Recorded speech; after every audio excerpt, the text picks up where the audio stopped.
This is the Woodford RK-17VB or vacuum breaker repair kit. So on the front of the package, it will come with like a little parts breakdown of how the parts go and where they go. So we'll go ahead and get everything out of the package, show you all what it comes with, and get a couple measurements of each part.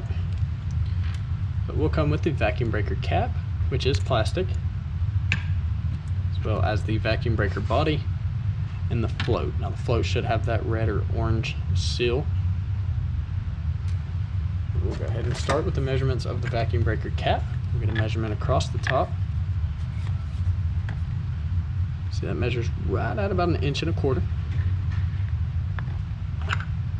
Get a total height as well, which is right below, or right above 1/2 inch. We'll get a total height of the plastic vacuum breaker body, which measures right at about 3/4 inch, and outside diameter of 1 inch. And we'll try to get a measurement of the float here,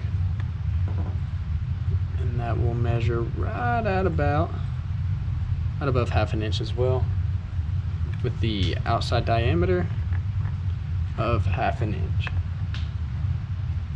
So once again, this is the RK-17VB or vacuum breaker repair kit.